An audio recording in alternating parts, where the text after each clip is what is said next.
She returned in disgrace, soaked by the rain, stripped of dignity, betrayed by a love she had trusted. In a mansion that never forgave scandal, a father's cold judgment forced her into a marriage she did not choose, to a man who could neither read nor write. But beneath the silence of their vows lay secrets waiting to be revealed, a past demanding justice and a love powerful enough to rewrite destiny itself. Duty or desire, silence or truth, which would you choose? Welcome, dear listener. Tell us, where in the world are you joining us from, and what is it about historical romances that captures your heart? Boston, Massachusetts, autumn of the year 1880. The leaves had begun their descent in solemn spirals, painting the cobblestone streets in rust and gold, as if mourning what could never return. The Hale residence on Beacon Hill stood in stern silence, a pillar of wealth and decorum, whose windows did not open for scandal, nor shutters tremble for sorrow. It was within these walls, gilded with restraint and ruled by the iron will of Charles Hale, that the downfall of Isadora Hale unfolded like a broken aria. She returned on a rain-washed morning. No carriage, no escort, no gloves. Only the whisper of her worn boots across the marble floor and the rasp of her breath, short and uneven beneath a cloak soaked through. Her hair, once arranged with precision and pearl combs, hung damp against her cheeks, the auburn strands darkened by shame and drizzle. Her eyes, those once bright grey-blue mirrors of breeding and wit, were dulled now by something far heavier than weather. Julian Gray was gone. She had left with him 3 nights before, draped in midnight silk and reckless hope, into the arms of a man who had murmured promises of New York steamships and silver-ringed freedom. She had believed him, and now she returned alone. Her satchel had been cut from her shoulder, her brooch was missing, and the bruises on her wrist, though fading, spoke the kind of truth society never forgives. Charles Hale stood in the foyer, flanked by marble busts and the weight of his ancestors. He did not rage, he did not raise his voice. His silence was colder than winter tide, and when he spoke, it was with a stillness that carved through flesh. "You will marry him," he said, his voice echoing against the walls like judgment itself. She did not ask who. Somewhere deep in the hollow of her chest, she already knew. Later that same day, Isadora was dressed not in white but in grey. A dress of mourning lace, neither bridal nor funereal, an echo of both. Her corset pinched tighter than any hand ever had. Her lips were bloodless, her gaze unblinking.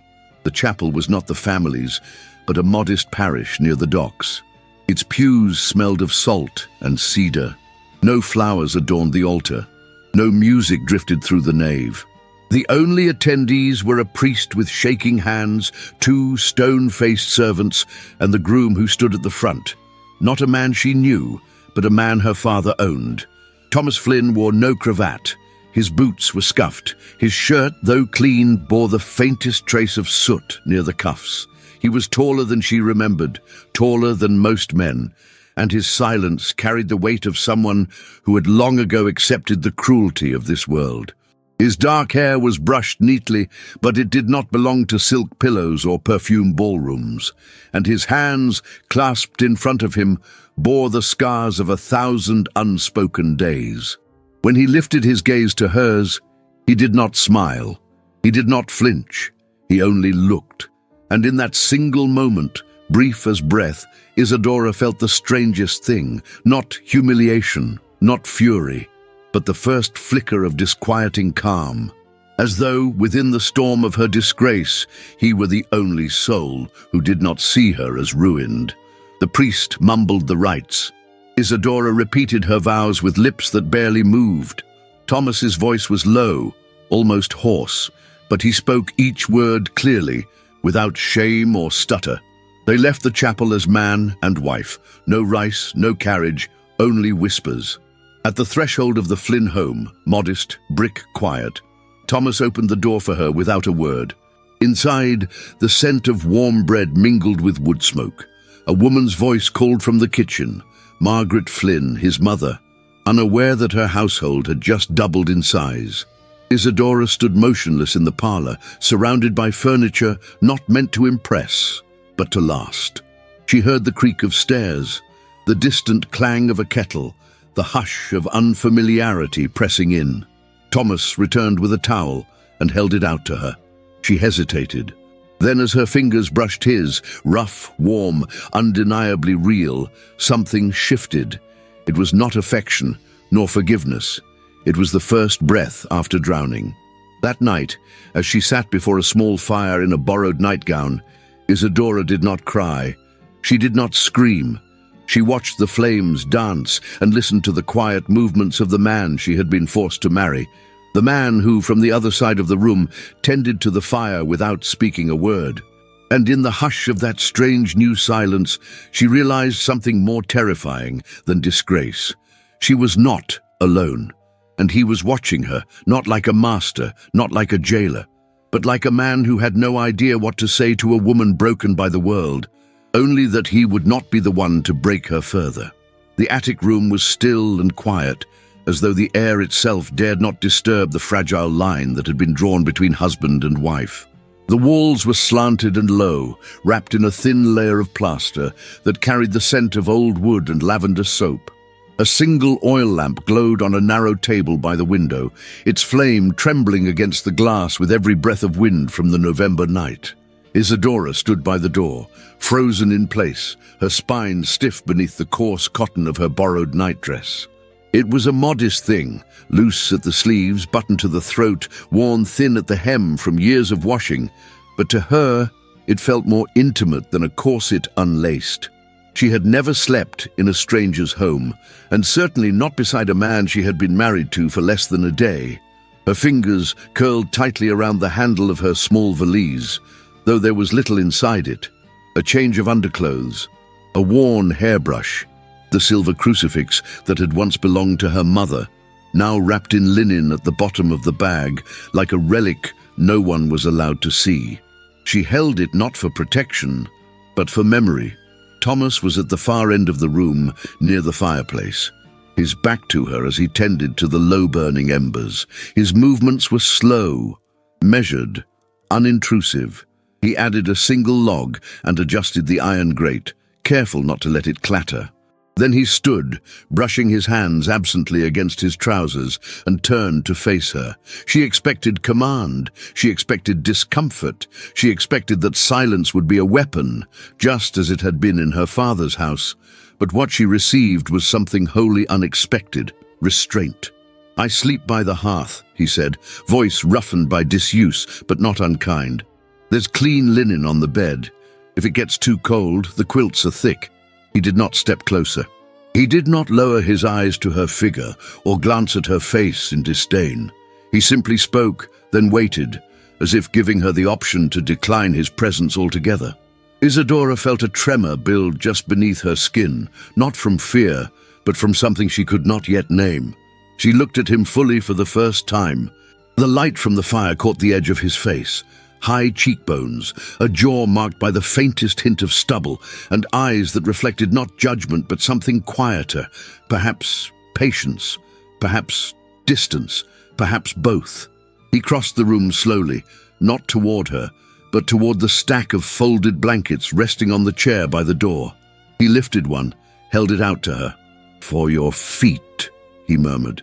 "It gets colder up here than it should." She hesitated. Then, without speaking, she released the valise from her grip and took the blanket from his hands. Their fingers brushed, brief, accidental, and that one point of contact sent a jolt through her chest that startled her more than any harsh word ever could. His hands were warm, rough, yes, calloused by labor, yes, but warm. He returned to the fire and sank down onto the small cot beside it. The mattress creaked faintly beneath his weight. He didn't look at her again. Instead, he unlaced his boots slowly, as though this were just another night in a life filled with long days and quiet evenings, as though the woman standing across from him, tense and trembling, were not a stranger bound to him by paper and pressure. Isadora exhaled quietly as she turned to the bed. It was small, built for one.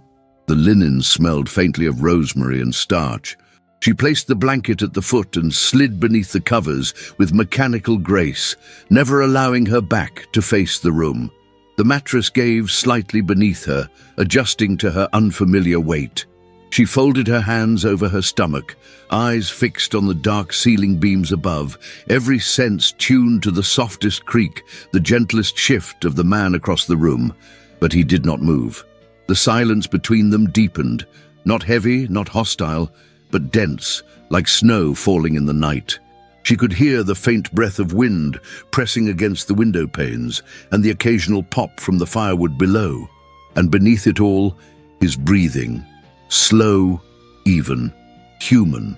She turned her head, just enough to see him. Thomas sat hunched forward, elbows on his knees, hands clasped loosely before him. He was staring into the fire, face unreadable, as though there was something in the flames only he could see. His shoulders, broad beneath the simple linen shirt, rose and fell with calm purpose. There was no tension in him, no urgency, only quiet control. "Why don't you speak more?" she asked, her voice barely audible. He looked over, meeting her gaze across the distance with surprising ease. "Words take space," he said. "I leave that space for people who need it more than I do." His answer was not evasive. It was honest. Brutally, gently honest. Isadora turned her eyes back to the ceiling, unsure whether the ache in her throat was from exhaustion or from the way his words had landed, softly, unexpectedly, beneath her ribs. "I'm not what you expected," she whispered. He did not answer right away. Then, quietly, "No." A pause.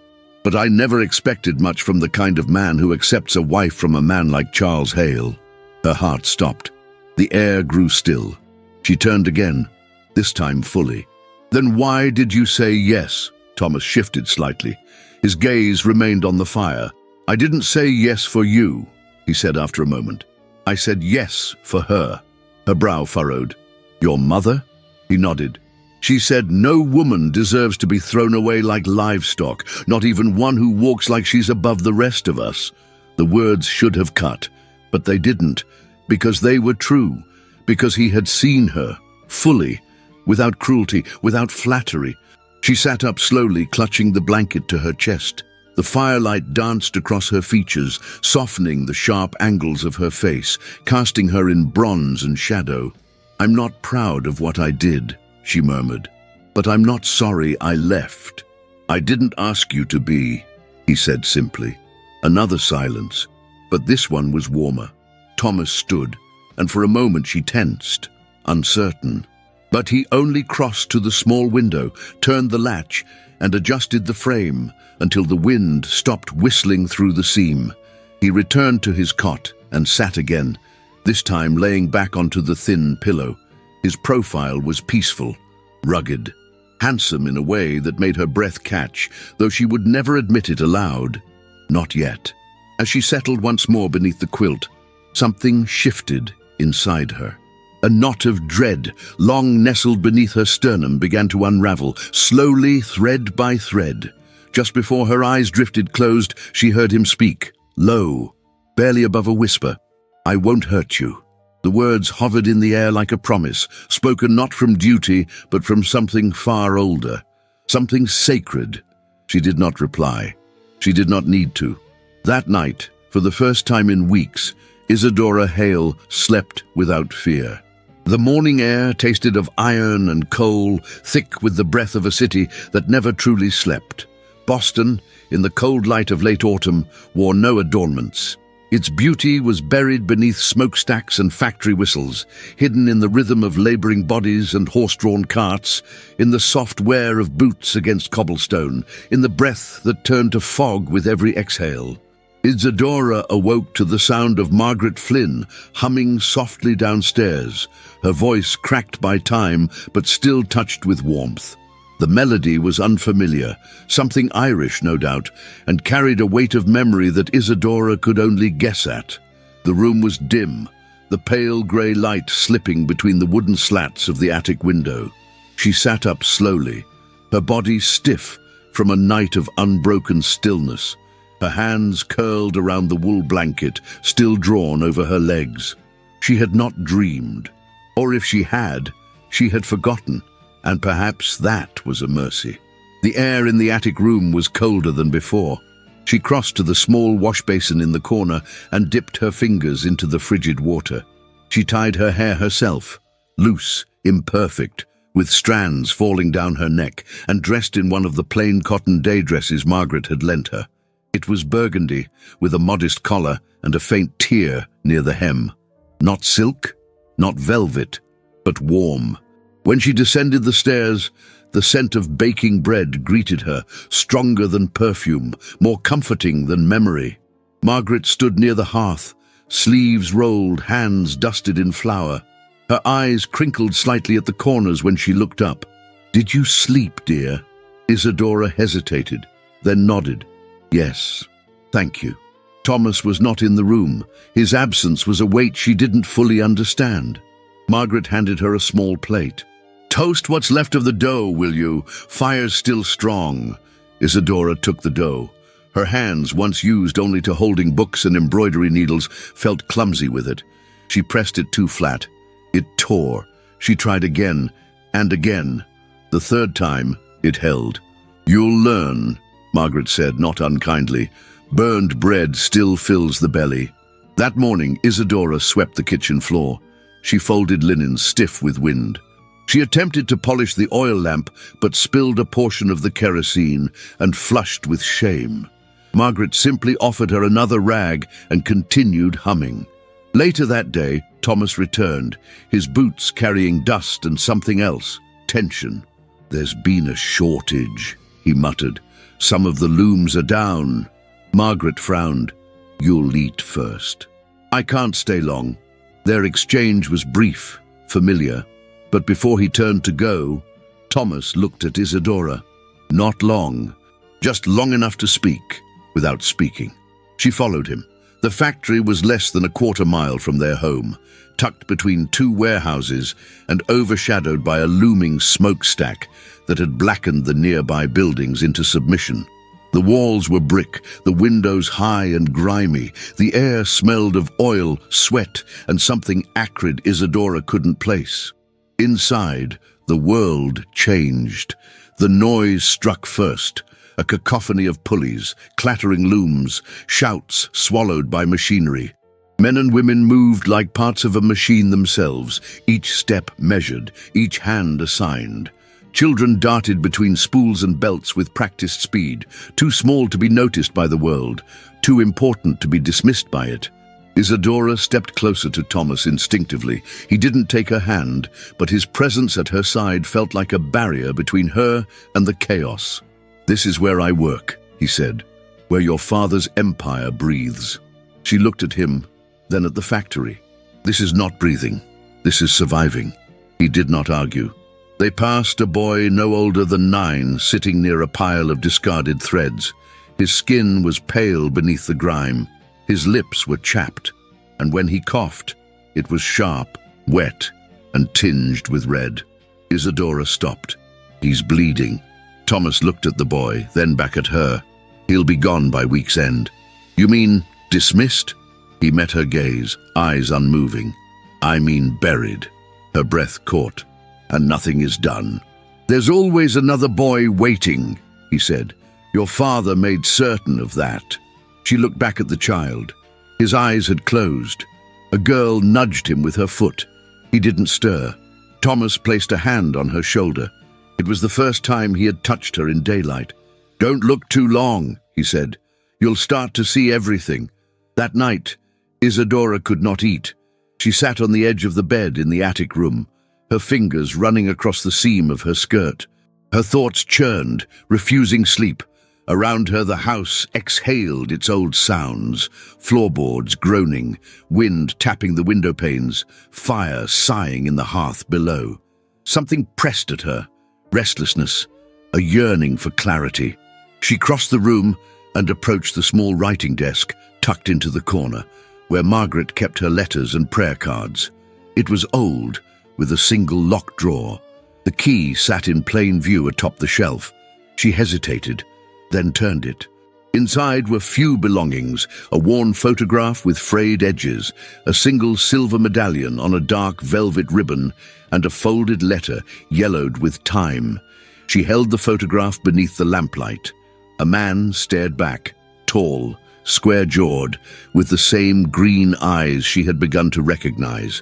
His uniform was that of a mill supervisor, perhaps 15 years younger than Thomas was now. He stood beside a loom, one hand resting on the frame, the other clenched at his side. Pride burned behind his stillness. The medallion was heavier than it appeared. She ran her thumb across the engraving. To Michael Flynn, for service above duty. She turned the letter over. The name was smudged. The date read November 1867. She did not read it. She did not need to. When she returned the items, she folded the photograph more gently than she had found it. She locked the drawer again, slid the key back into place, and returned to bed. But she did not sleep. Because now there was a silence between them, no longer built from unfamiliarity, but from a secret. And it was not the kind of secret that begged to be uncovered. It was the kind that waited, and watched, and guarded the quiet heart of a man who spoke little, but had once, it seemed, loved with everything he had. The days had grown shorter.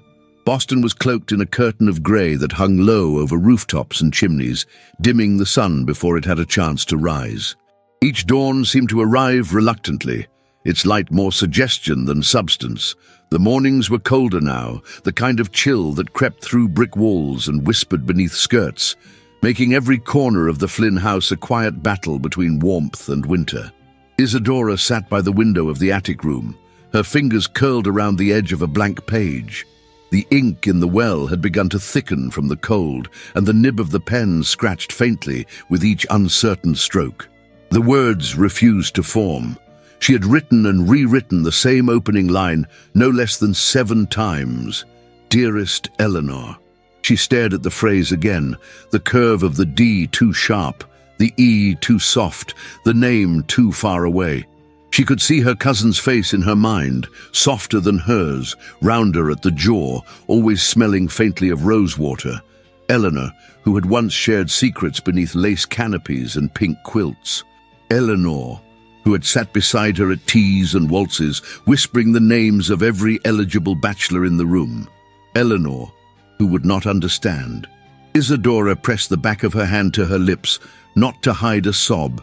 She had not cried in days, but to still the rising storm in her chest. There was nothing to say, or rather, there was too much. The page tore as she crumpled it, the sound startling in the stillness. Downstairs, she could hear Margaret moving about the kitchen, humming in that same wandering tune she always used when baking. Flour sifted, wood popped in the hearth, and somewhere beyond that, a hammer struck rhythmically on stone, a signal that Thomas was working again. She lowered her forehead to the desk and closed her eyes. That night, after supper, she did not return to the letter. Instead, she pulled the worn volume of Tennyson from the small bookshelf Margaret kept by the fireplace and opened it without thinking. Her voice, when it came, was quiet, barely louder than the flame. She read aloud, not to anyone, but through herself. Words that had once felt like delicate embroidery now struck the air like thread pulled too tight. She read about breakage, about solitude, about patience that was not weakness, but survival. And as the verses rose and fell, she felt the room around her shift, not physically, but emotionally, like something inside it had tilted slightly, just enough to be noticed. When she glanced up, Thomas was sitting by the fire. His arms were crossed loosely over his chest, his head tilted toward the sound of her voice. His eyes, green and unwavering, met hers for the briefest of moments, then flicked back to the flames. He said nothing, but he had been listening. The following evening, she read again, this time an article from the Boston Courier on the recent labor strikes in the North. Her voice carried more confidence now, more bite. She read of factory women who demanded shorter hours, of children who were dying before their 10th birthdays.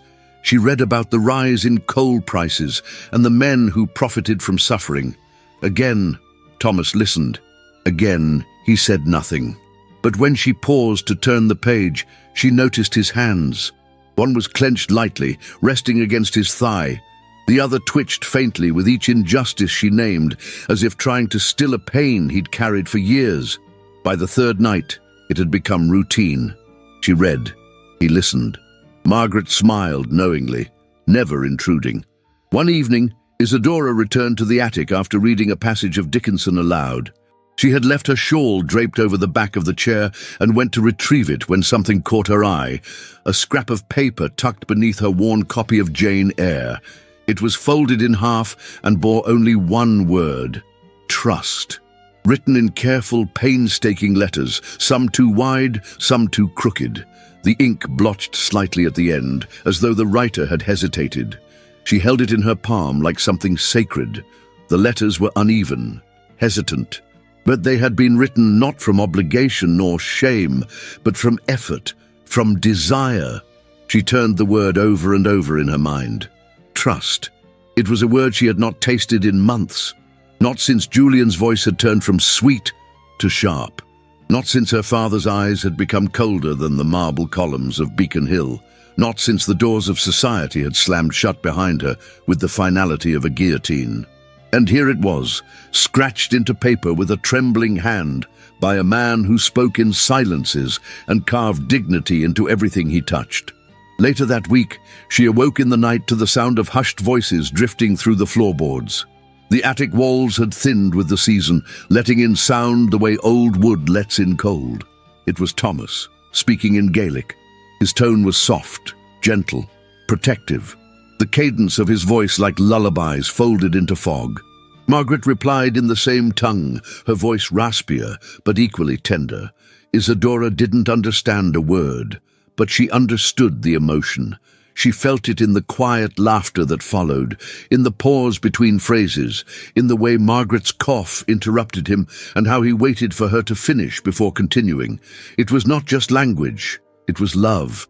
The kind that lived in routine, in care, in shared pain and unspoken loyalty.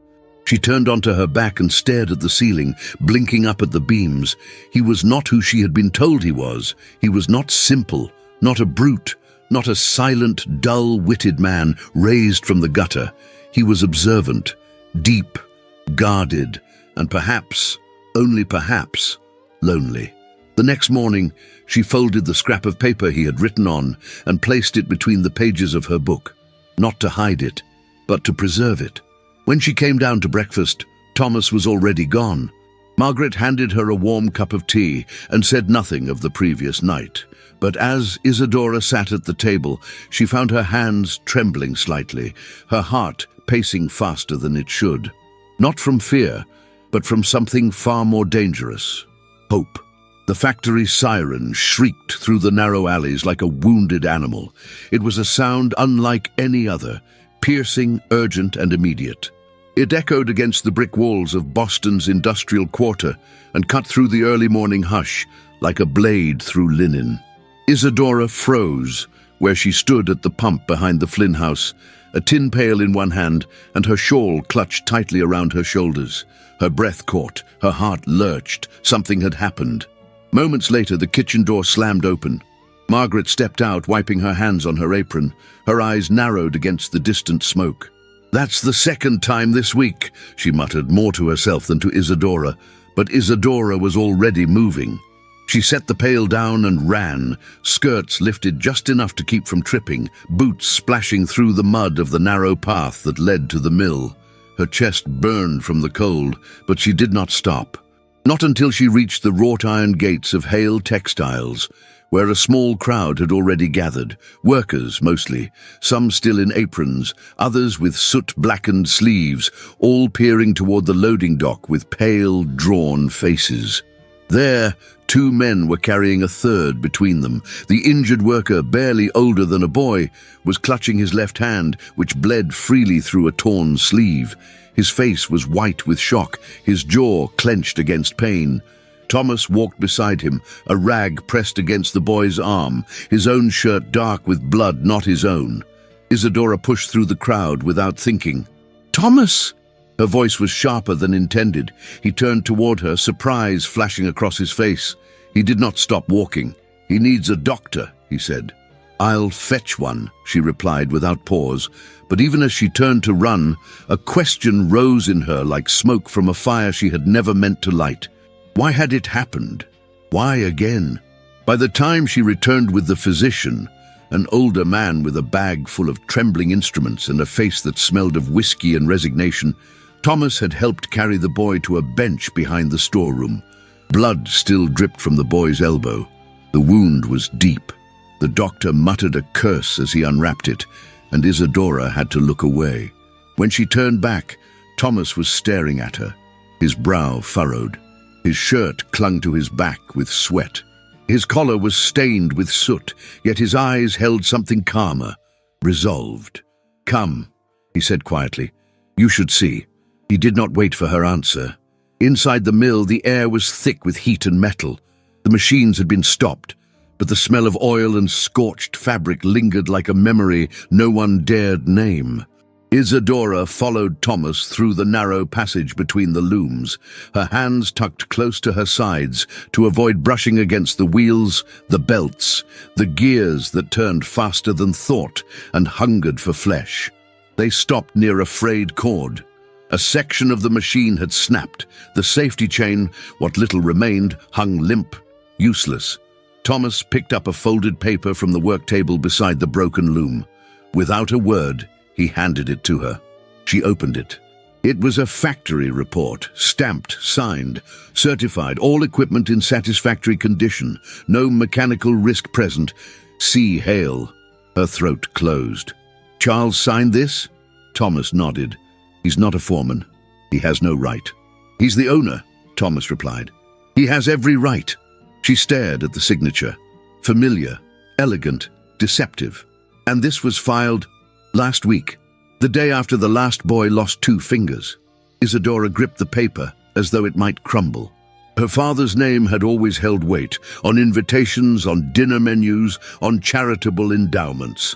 Now it bore blood, a seal of death hidden behind the script of civility. Her hands trembled. "Why didn't you stop him?" she asked, her voice low, raw. Thomas met her gaze. "Because men like him don't stop. They only burn through people until nothing is left but ash." His voice did not rise. It didn't need to. The truth in it scorched. They left the mill in silence. That evening, the fire in the Flynn hearth crackled louder than usual. The wind outside howled against the eaves, carrying with it the weight of something unspoken. Margaret had retired early, her back aching from the day's baking. Isadora sat by the window, the report still folded tightly in her lap. Thomas entered the room and closed the door behind him. He stood for a moment without moving, then crossed to the fire and leaned against the mantel. "You blame yourself," she said quietly. His jaw tightened. "Of course I do. You didn't sign the report. I didn't burn it either," she turned toward him. "And if you had, then another man would have died in his place." A pause. The fire snapped. "I watched my father die in that mill." The words landed with the weight of stone dropped into water. Isadora's breath caught. Thomas did not look at her. His gaze remained fixed on the flames. He was caught between the belts. They called it an accident. But the brakes had been rusted through for months. We reported it. No one listened. His voice was hollow, steady, like a confession carved from bone. "I was 16. I tried to pull him free. Got this." He unbuttoned the top of his shirt, revealing the jagged scar that stretched from his collarbone to his shoulder. "Steel caught me. Nearly bled out before morning." Isadora could not speak. "My mother was left with nothing," he continued. "No compensation, no letter of apology. Just a funeral. Closed casket." He turned toward her now, his face unreadable. "Your father paid the priest." She stood slowly, the report still clutched in her hand. "I didn't know," she whispered. "I never expected you to." She took a step forward, then another, until the report slipped from her fingers and landed softly at his feet. "I'm sorry," she said, and then, without planning to, without permission, she wept. Not loud, not broken, but wholly. Quiet sobs that rose from her chest like rain after drought, like a prayer whispered too late. He did not speak. but he crossed the room and stood in front of her. Gently, he reached out and touched her elbow, as though asking if he could draw her closer. She leaned into him. He wrapped his arms around her with no urgency, no pressure, just warmth, just stillness. His hand settled at her back, the other cradling the back of her head. She pressed her face to his chest, and in that moment, just one, she felt something shift. It was not forgiveness. It was not absolution. It was recognition. Two people standing in the aftermath of fire and factory smoke, finding in each other the only kind of solace the world could not corrupt. Not yet, not now, and perhaps not ever. The invitation arrived folded with surgical precision, the thick cream envelope sealed with a wax crest that seemed to sneer rather than announce. It was delivered by hand, no footman, no butler, just a breathless boy from the mill who dropped it on the Flynn doorstep with a bowed head and vanished before questions could catch him. Isadora stared at the envelope for a long time before touching it. The seal was unmistakable. Hale. Her father's name, engraved in silver thread, hovered above the carefully inked address. To Mrs. Thomas Flynn, née Hale. The handwriting was not her father's. It was her stepmother's. Elegant, curved, and calculated. Her fingers trembled as she broke the seal. The contents were as expected. An invitation to the annual Hale Winter Ball, held at the family estate on Beacon Hill, a gathering where lords of business and ladies of fashion clinked glasses over false laughter, while violins drowned the whispers that ruined reputations. The same ball where, only 1 year ago, she had been the center of the room in pearl tulle and diamonds, Charles Hale's only daughter, courted by heirs and envied by debutantes. Now she was an afterthought, a scandal, a warning stitched into blue silk and shame. The insult was sharp in its elegance. The invitation was not extended to Miss Isadora Hale, nor to Mrs. Flynn alone. No. Her father had seen to it that both her ruin and her shackles were named side by side. Mrs. Thomas Flynn, née Hale. She crumpled the invitation in her fist, her throat tightening with rage. That evening she placed it on the kitchen table. Thomas said nothing at first. He read the card once, then again, slowly, carefully. When he finally looked at her, there was no pity in his eyes, only quiet consideration. "You should go," he said. She blinked. "You're joking." He shook his head. "You should go. And do what? Curtsy? Smile at the women who called me a disgrace? Dance while my father watches from his throne of power and penance?" Thomas sat back, folding his arms. "Go, but don't ask for forgiveness. Take your name back." His voice was steady, low. The firelight caught the edge of his jaw. He looked at her as though he saw something she had not yet dared to glimpse in herself. Strength that could not be crushed, only buried. Her heart thudded. "I have no dress," she said, though her voice had lost all resistance. He nodded once, "Then get one." It was not permission. It was encouragement. The next morning, Isadora walked into the second-hand shop near the harbour, a place she would once have crossed the street to avoid. It smelled of cedar and dust, and the woman behind the counter wore spectacles low on her nose and a measuring tape like a crown. "I need a gown," Isadora said, her chin held high. The shopkeeper lifted a brow. "For church? For war?" They settled on a bolt of sapphire blue silk hidden behind 2 bolts of faded muslin and a single roll of garnet velvet. The color was deep, regal, and unlike anything she had ever dared to wear before. Not the white of innocence, not the black of mourning, not the pale pastels of submission, sapphire, bold, certain, unapologetic. The gown took 3 days to finish. 3 nights of fitting by candlelight, of fingers pricked and threads knotted with haste and hope. It cost her nearly all she had saved from her weekly sewing lessons and the small stipend Margaret had insisted on slipping into her apron pocket each month. But it was worth every coin. The night before the ball, she returned home with the gown carefully folded in a box lined with linen. She entered the house silently, avoiding Margaret's questioning gaze, and climbed to the attic, her steps slow with anticipation. The door was slightly ajar. Inside, the fire crackled softly, and the room was warm with the scent of pine and beeswax. But it was not the fire that drew her breath to a halt. It was Thomas. He was kneeling on the floor, sleeves rolled, his shirt open at the collar, a piece of chalk in his hand. He was writing, on the wooden floorboard in careful, uneven letters, some too large, some too narrow. He traced her name, Isadora. His brow was furrowed in concentration. The chalk snapped once, and he picked up another piece, continuing where he had left off. His hands were steady, his eyes unwavering. It was not the first time he had practiced. She could see the faded remnants of earlier attempts in the grain of the wood. She did not speak, not at first. She set the box down silently and stepped closer. The floor creaked beneath her. He turned. Their eyes met. Neither moved. She knelt beside him slowly, the folds of her coat pooling around her like shadowed silk. She looked down at the name, her name, written by the man who the world said could not read it. And yet here it was. Each letter an act of reverence, each curve a defiance of expectation. Her fingers brushed the edge of the chalk line. She did not know why she trembled. "I never asked you to learn this," she said. He glanced at her hand, then back at the letters. "I know. Then why?"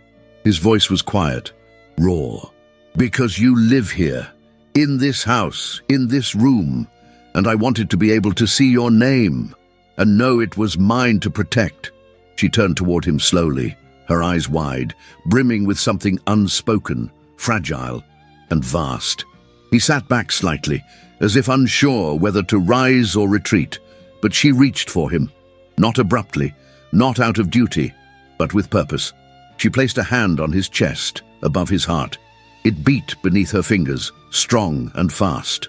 Her other hand touched his face, and he closed his eyes, as though her touch was something too powerful to witness. Then, without a word, without question, she kissed him.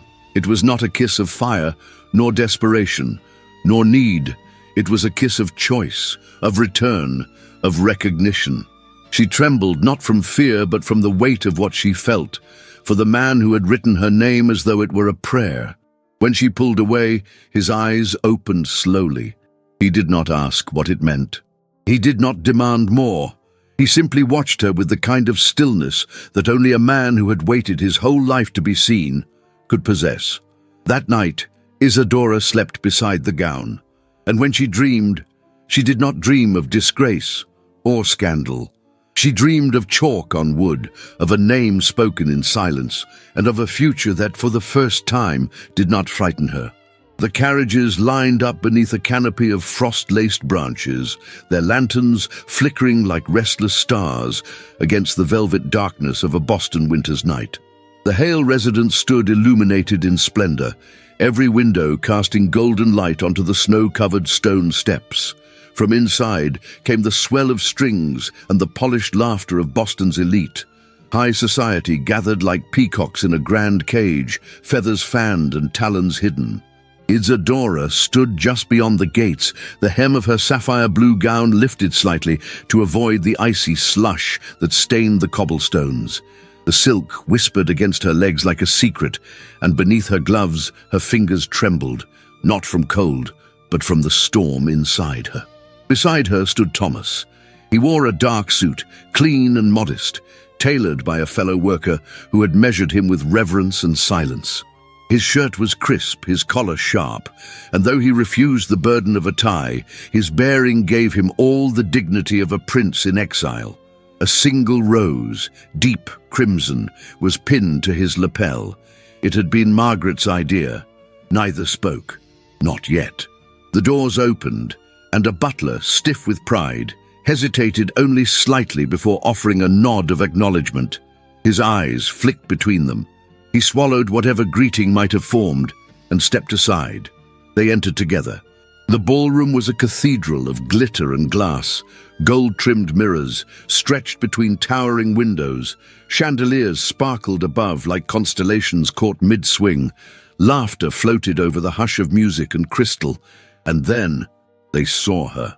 Isadora descended the staircase slowly, her hand light on Thomas's arm, her gaze level and unyielding.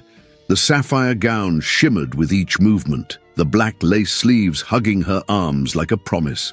Her hair was swept up in elegant defiance, two loose tendrils framing her face. She wore no necklace, no earrings, no tiara, only the quiet power of a woman unafraid to be seen again. Whispers surged through the room like wind through dry leaves. She came with him. Did you see what she's wearing? She dares. But others, slightly older, slightly wiser, nodded. Some met her eyes. A few even smiled. And then, Isadora! The voice broke through the noise like sunlight parting cloud. Eleanor. The cousin who had once braided her hair by candlelight. The only girl who had ever dared tease Charles Hale.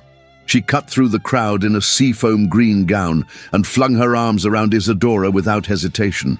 "My God," she whispered, "you look like justice." Isadora allowed herself the smallest smile. "You came. I live 3 streets over. I was waiting." Their embrace lingered a moment longer before Eleanor turned to Thomas and extended her hand. "And you must be the husband who made a lady out of Boston's finest rebel." Thomas glanced at Isadora. Then, slowly, he took Eleanor's hand. "I didn't make her anything," he said. "She already was." The string quartet shifted into a livelier tune, but the ballroom held its breath. Charles Hale appeared. He approached like winter itself, measured, cold, regal. His frock coat was tailored with military precision, and his white cravat gleamed beneath his chin like a blade. He stopped 2 paces away from them, his pale blue eyes taking in the scene with ruthless calculation. "You've made your statement," he said. Isadora did not flinch. "Not yet." He arched a brow. "Whatever pride you think you're reclaiming, Isadora, you've already spent it. That dress won't wash away your shame." Thomas stepped forward then, not a threat, but a presence. "Careful, Mr. Hale," he said quietly. "There are people listening." Charles laughed, dry and low. "Oh yes, and I'm sure the machinists and dockhands hanging on your every word will shape the future of Boston." And then 2 men emerged from the crowd. They were well-dressed, confident. One had a cigar between his teeth. The other sipped champagne as though the world belonged to him. "Well, well," the cigar drawled, "so this is the infamous Mr. Flynn. You wear your collar better than expected." The other chuckled. "Pity no one taught you to use a knife and fork before they handed you a Hale." Thomas's jaw tightened. His hand balled into a fist, hidden behind his coat. Isadora stepped forward. "Enough," she said, her voice calm, sharp as cut glass. "You've insulted the man who now bears your master's shame, and now—" She pulled a folded packet from her velvet clutch. "You'll see why I came." Charles's gaze shifted. "What are you doing?"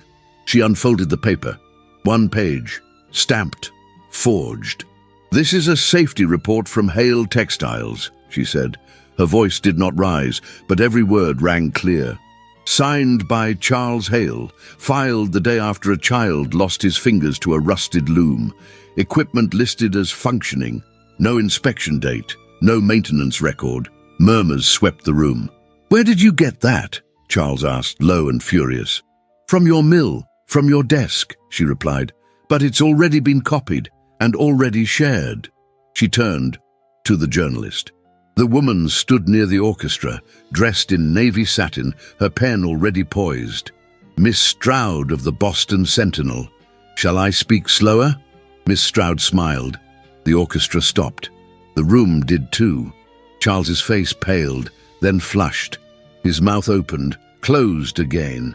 He looked around as though expecting someone to come to his rescue, but no one moved, no one interrupted. Isadora turned back to Thomas. His eyes met hers, not with pride, but with something deeper. He reached for her hand, and for the first time in that ballroom, their fingers touched, not in duty but in dignity. She leaned in slightly, her voice for him alone. "I didn't come to hurt him," she said. "I know. I came to tell the truth." He nodded once. "And you did." "Udis," as the orchestra resumed, as the voices rose again, not in laughter but in awe, Isadora Hale Flynn stood at the center of the ballroom, not as a guest, not as an outcast, but as a woman who had burned through silence and risen in the ashes of her own name.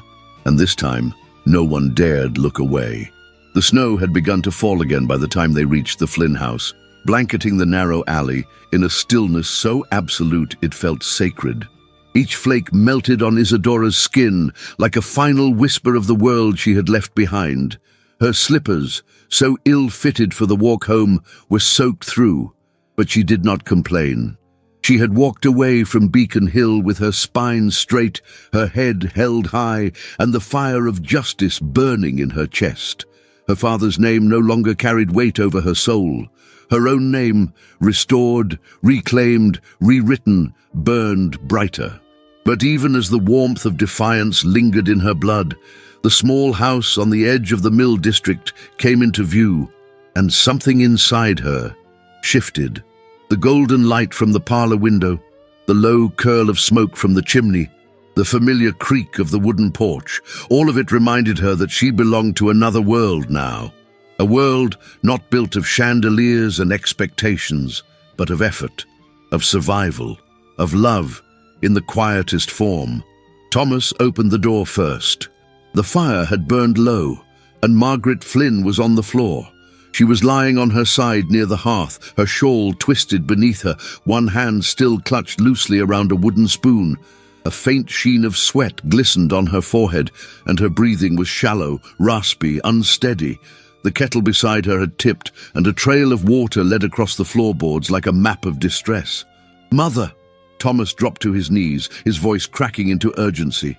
Isadora rushed forward, kneeling on the opposite side. Her gloves were off before she could think. She reached for Margaret's pulse with trembling fingers, her heart pounding in her ears. "She's burning," Isadora murmured. "Her skin's on fire." "I'll get Dr. Langley," Thomas said, already rising. "No," Isadora gripped his coat. "Don't go alone. The snow's heavier now, But he was already out the door, his boots thundering across the steps into the storm. Isadora turned back to Margaret, brushing a damp curl from the woman's temple. "Stay with me," she whispered. "Stay here." She lifted Margaret carefully, settling her head on a pillow pulled from the settee. Then she fed the fire with every scrap of wood she could find, watching the light crawl across the woman's face. Margaret stirred. Her eyes fluttered open for a moment, unfocused, then closed again. Isadora reached for the kettle, refilled it with fresh water, and returned it to the hook above the flame. Then she soaked a cloth and wrung it out, pressing it gently to Margaret's forehead. "I'm here," she whispered. "You're not alone." The hours stretched thin. Outside, the snow swallowed the night. Inside, Isadora sat on the floor, wiping Margaret's brow, whispering lullabies half-remembered from childhood. Her own body ached from fatigue, but she dared not sleep. She listened for the crackling fire, for Margaret's breathing, for the sound of boots returning through the snow. When Margaret's eyes opened again, they held a clouded softness, fevered but lucid enough to find Isadora's face. "You came back," she rasped. Isadora leaned in. "Yes, I'm here." Margaret's lips trembled. "I knew you would. He needed someone, not to fix him, but to see him." Isadora swallowed the knot rising in her throat. "He sees more than anyone." Margaret reached out weakly. Her hand trembled in the air until Isadora clasped it. "You're my daughter," she murmured. The words were fragile, warm, so full of acceptance they broke something deep in Isadora's chest. "Yes," she said softly, "I am." Then the older woman closed her eyes again, her breath slowing but steady. When the doctor finally arrived, trailing snow and urgency, he examined Margaret, prescribed tonics, and left with few words but a grim expression. "She'll live," he muttered, "but slower now. She won't have many winters left." Isadora thanked him, her voice quiet, her soul louder. For 3 days, she stayed at Margaret's side. Thomas moved like a ghost through the house, bringing broth, changing cloths, never speaking more than needed. His silence was not cold, but filled with something heavier than fear. It was guilt. On the 4th morning, the wind had stilled. The sun tried to pierce through the frost-caked windows. Margaret slept peacefully, her chest rising and falling in a gentle rhythm. Isadora came down from the attic and found Thomas by the kitchen table, his hands wrapped around a chipped mug, eyes fixed on the grain of the wood as if reading something she could not see. "You're leaving," she said. He didn't flinch. "Yes." "For how long?" His answer took a moment. "For good." She felt it before she understood it. The quiet devastation. "You think you ruined me." He stood slowly. "Your father disinherited you, your name, your place in that world. It's gone. I walked away from that place long before he closed the door." Thomas stepped toward her, his jaw tense, his voice rough. "I had no right to drag you into this life. You were never meant for soot and torn sleeves. I don't have books or titles or tea sets. I can't give you anything." She looked at him, not as a wife desperate to be chosen, but as a woman who had already chosen. "You gave me something no one else ever did." He frowned. "You gave me truth." His throat worked. "Isadora, you were never the shame," she said. "You were the answer." And then she closed the distance between them. Her hands reached for his, rough and warm, the hands that had saved, built, protected. She placed them gently on her waist, her gaze never breaking from his. "I don't want finery," she said. "I want this. I want the man who writes my name in chalk and holds me when I break. The man who doesn't flinch when I speak and doesn't run from my past." She brought her hand to his cheek, feeling the way his breath trembled beneath her fingers. "Don't leave me," she whispered. He looked at her as though he had never seen color before. And then he kissed her. It was not hurried, not desperate. It was quiet, earned, reverent. The kind of kiss that did not take, but gave. The kind that spoke of nights spent beside sickbeds and words traced in candlelight. The kind that began not with fire, but with recognition. They stood there for a long time, the room still, the house breathing softly around them. That night, they lay together, not out of passion nor pity, but from the simple, undeniable truth of belonging. When sleep finally claimed them, it was with hands still intertwined, and outside the snow fell again. But this time, it did not silence the world. It only softened it. The frost lingered longer now. The sun, pale and late, filtered through the grey Boston sky as though asking permission to rise. Mornings arrived with breath visible in the air and hands wrapped tightly around hot mugs, the city preparing for yet another season of survival. But within a modest brick house tucked near the edge of the mill district, something had begun to change, not in weather, but in purpose. Inside that home, Isadora moved with quiet determination. The parlor, once reserved for silence and stitching, had been transformed. A long wooden table now sat by the window, its surface worn but polished. Stacks of books, some borrowed, some donated, many mended by her own hands, lined the walls in careful rows. A small iron stove kept the room warm, and beside it, 2 woven baskets brimmed with folded shawls and leftover biscuits for those who came in need of both learning and comfort. The neighborhood children called it the reading room, though it bore no sign, no plaque, no title. To Isadora, it was more than a space. It was a quiet rebellion. Each morning, after the looms had begun their endless clatter and the factory whistles had faded into distance, women would arrive in 2s and 3s, some with children on their hips, some still wearing soot-streaked aprons, some older, their hands calloused and their eyes guarded. They sat around the table with books open before them, tracing letters as though each one might unlock a secret the world had kept from them. Isadora guided them patiently. She taught them not just to read, but to see themselves in the words, one letter at a time. Outside, Thomas had begun work on something far more ambitious. Behind the church, where the grass had long given way to ash and gravel, he laid out the foundation for a schoolhouse. There had been no announcement, no ceremony, only hammers and sweat and the rhythm of labor passed down through generations of men who never needed blueprints to build something honest. The children watched him work from the edge of the path, their fingers pressed to the wrought iron fence, whispering as the walls began to rise. "Mr. Flynn's building a school. My ma says he used to fix looms, now he builds futures. Is he a teacher now?" Thomas never answered those questions. He worked with his head down, the muscles in his arms taut beneath his sleeves, his boots planted deep in the earth. But when Isadora brought him tea near dusk, he always paused, just long enough to take the cup and meet her gaze with a look that spoke more than words ever could.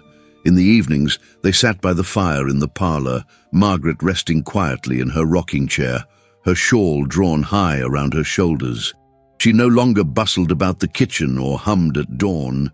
Her hands shook more often than not, and her voice had grown softer, thinner, but her eyes still held warmth.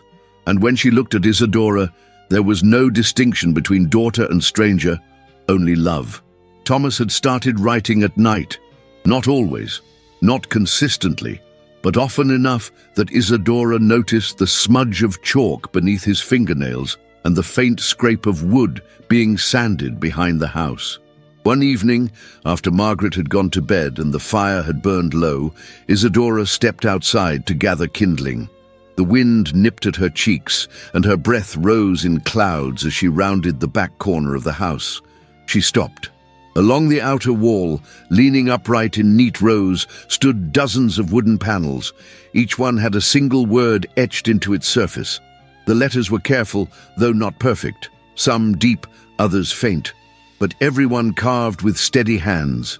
Bread, fire, table, window, quilt, lamp, voice, courage, roof, begin.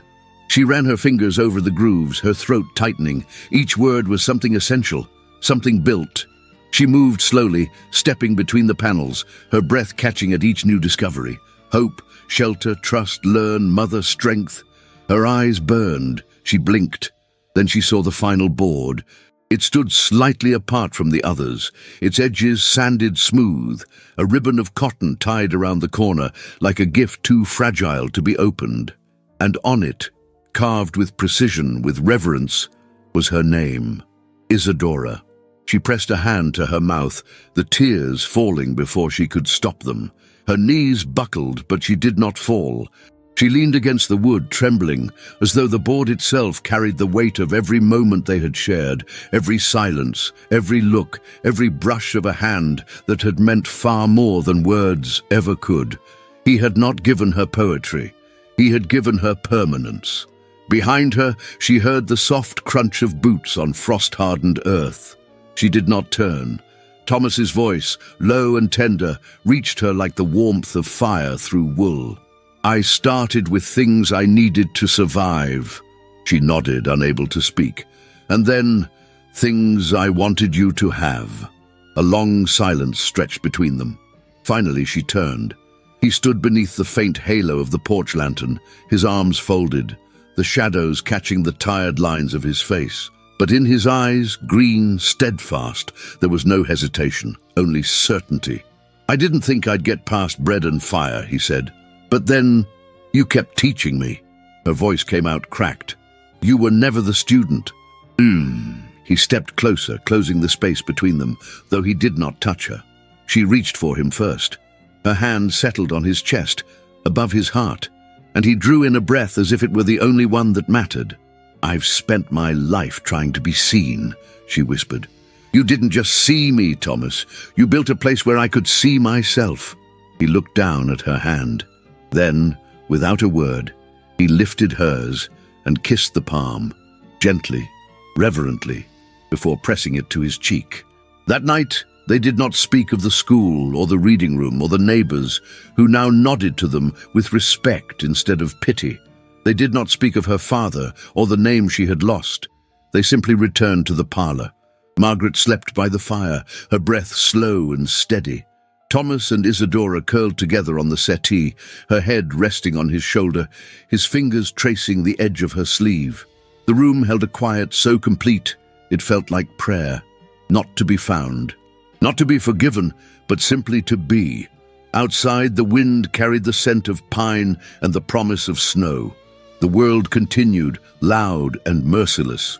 But in that moment, in that room built of lace and labor, they were not lost. They were finally found. 1 year had passed. Boston, ever restless, had changed its rhythm with the seasons, but in the mill quarter, time had begun to shape itself around something gentler. The clang of metal still echoed in the early hours. Children still darted across cobbled streets like laughter in motion, but between the red brick chimneys and soot-stained walls, there now stood something no one expected: a schoolhouse, built by hand, beam by beam, painted in white with forest green shutters, modest in size, but proud in its lines, like the man who had raised it from the frozen ground with little more than sweat and patience. Its windows caught the light each morning, and its door never once closed on a child in need of warmth or words. And within it, most days, was Isadora. She no longer wore silks, not even in memory. Her dresses were practical now, wool or cotton, stitched by her own hands, ink-stained at the cuffs, but her posture still carried the elegance of a woman who had once been introduced with titles and fanfare. She did not erase her past. She simply rewrote it. She taught reading to children by day and led evening gatherings for workers who had begun to understand that knowledge was not just survival, it was power. She no longer stood behind her name. She stood in it, spoke through it. Mrs. Flynn, they called her now. The women who gathered in her reading room no longer averted their eyes. They brought loaves of bread and hand-me-down coats for the children. They stayed late to ask questions. They wept when she read them lines of poetry that named the ache in their hearts. One of the young mothers, Esther, once whispered, "You make words feel like a doorway." Isadora had smiled softly and replied, "That's all they ever were." Outside the house, Margaret Flynn rocked gently on the front porch. Her hair had silvered completely now, tucked beneath a woolen cap. She wore the shawl Isadora had crocheted for her last winter. A warm thing in a deep plum color, uneven in its weave, perfect in its affection. Her joints no longer allowed for baking or sweeping, but her eyes missed nothing. She watched the neighborhood children run. She watched the world tilt towards spring. She watched her son build a life from nothing but honesty. And she watched Isadora love him without fear. Charles Hale, disgraced and forgotten, had vanished from Boston. Some whispered he'd gone to London to recover his fortune. Others claimed he lived alone in a seaside town, staring out to the ocean as if it might give him back his pride. No headlines followed him. No letters came. His name, once printed in gold on invitations, now lingered only as a cautionary echo in rooms where justice had found a voice. No one missed him. One late afternoon, as orange leaves drifted across the porch, and the town prepared for the annual harvest dance, Isadora stood before the mirror in the bedroom she shared with Thomas. Her fingers worked quickly, braiding her hair into a soft crown. Her gown, a deep marigold hue with embroidered cuffs, clung gently to her frame. A dress of warmth and dignity, not expensive, not loud, but unforgettable. The sun dipped lower as she pinned a brooch to her collar, a delicate silver oval with no stone. Inside, it was the only photograph she owned of her mother, worn at the edges but kept near her heart. Downstairs, Thomas adjusted his cuffs with fingers rough from labor, now made precise by habit. His dark suit fit cleanly across his shoulders, tailored by the same man who had once repaired boots for factory hands. He looked into the mirror and saw not a mill worker or an orphan boy, but a man unafraid to be loved. In his pocket was a folded slip of paper, a name, written in perfect script. The school children had helped him write it over the past 3 months. One letter each week. He had practiced by candlelight, carved it into old wood, whispered it beneath his breath when he walked past the chapel. Isadora. He did not need to give it to her. He only needed to carry it. That night, the town square was lit with paper lanterns in shades of amber and rose. Music floated into the cool night air, and the scent of cinnamon and roasted apples wove between laughter and fiddle strings. Couples danced barefoot on the wooden platform. Children twirled in their fathers' arms. And above it all, a sense of belonging wrapped around the gathering like an old quilt brought down from the attic. Isadora arrived just as the music paused. Conversations quieted as heads turned. She did not walk in with a flourish.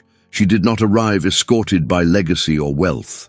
She stepped onto the dance floor beside Thomas with the calm of someone who no longer had anything to prove. only something to share. A new song began. He took her hand. They danced slowly, gracefully, her fingers woven between his, her gaze never leaving his face.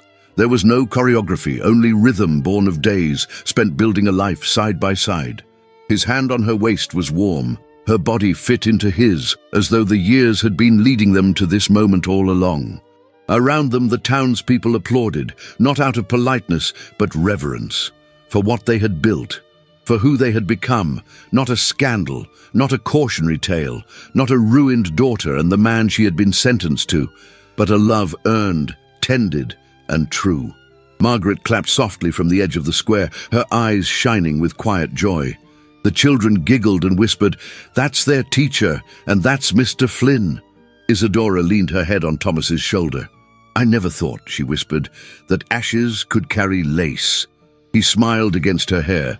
"You made lace out of fire." The song ended, but they did not stop dancing, because now no one could take their place away. Not scandal, not silence, not time. They had stitched their story by hand, thread by thread, word by word. And that night, beneath the lanterns and the sky that had once felt too far, their love lit everything it touched. Autumn again. The air in Boston had the crispness of fading leaves and old memories. Brick chimneys puffed white smoke into the sky, and the distant clang of trolleys echoed through narrower streets that now bustled with new life. But on the edge of town, just beyond the old mill road, stood a house with ivy climbing its stones and a porch bathed in golden light.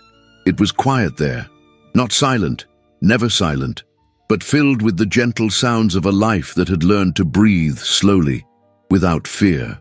The schoolhouse stood taller now, freshly painted every other year by volunteers. A second building had been added just last spring, a place for sewing lessons, led by the very same women who had once been students in the reading room.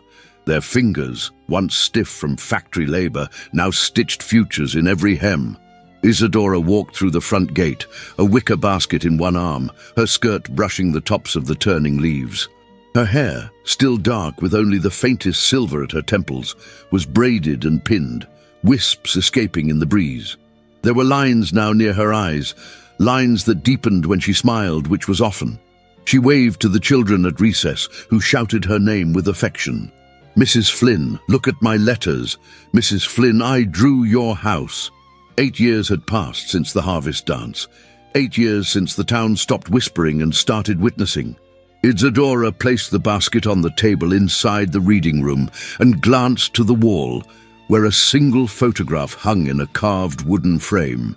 It showed a gathering of the town's first women petitioners, arms linked, smiling despite the cold. In the center stood Isadora, younger and weary-eyed, but radiant with the kind of joy no society column ever captured. Her gaze drifted to the far end of the room.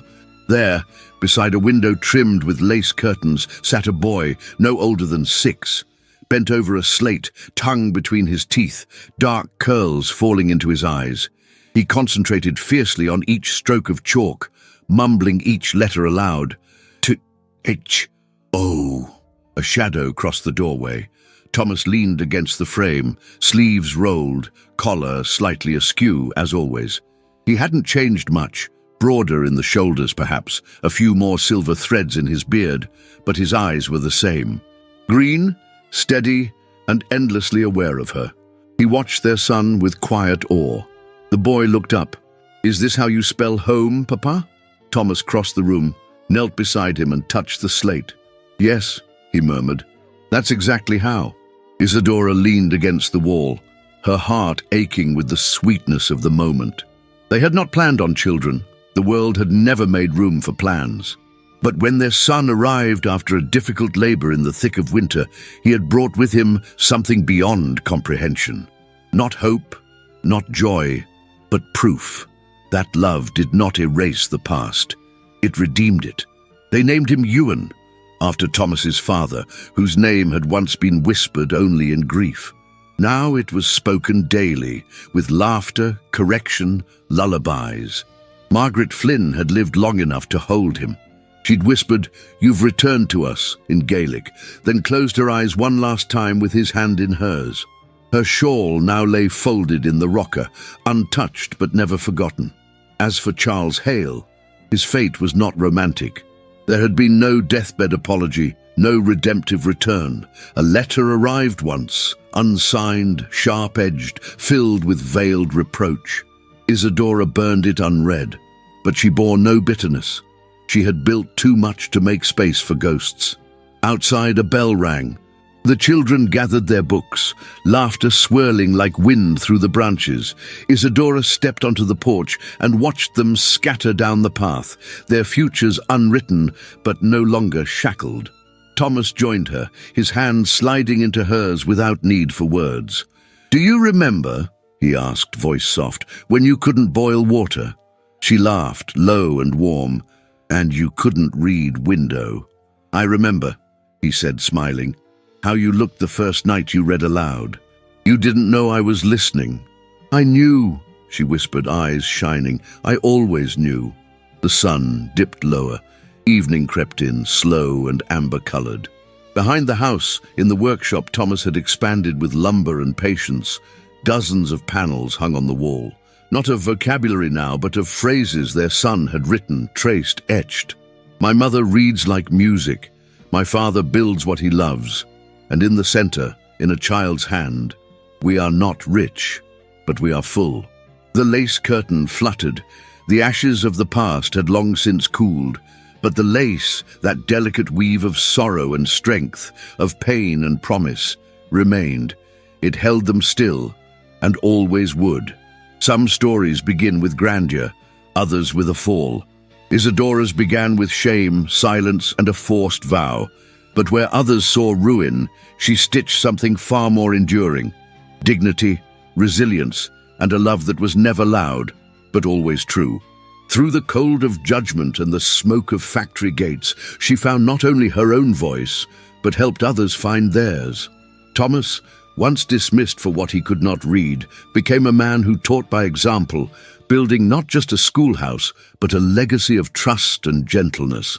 This is not just a tale of romance, it's a reminder that what begins in ashes can rise. That lace, as fragile as it seems, is stronger than it looks. And that sometimes the life we never chose is the one that sets us free. If this story moved you, even just one quiet moment or one tender glance, we'd love to know. Leave us a comment below sharing your thoughts. And if you made it to the very end, write the word lace in the comments. That one word tells us you felt the heart of this journey and helps us know who stayed with Isadora and Thomas until the final lantern faded. If you wish to support the creators who bring these stories to life, consider leaving a super thanks here on YouTube. Whether it's a symbolic amount or something more, every contribution helps keep the ink flowing, the candles lit, and these tales reaching hearts like yours. And if supporting financially isn't possible right now, don't worry. Sharing this video with someone who loves dramatic emotional period romances is a beautiful way to help. Truly, every share is a ripple that carries our stories farther. Looking for more stories like this one? Check out the other heartfelt period dramas we've left for you in the cards above. They're waiting to be discovered, just like Isadora was. Thank you, from our hearts to yours, for walking through ashes and lace with us.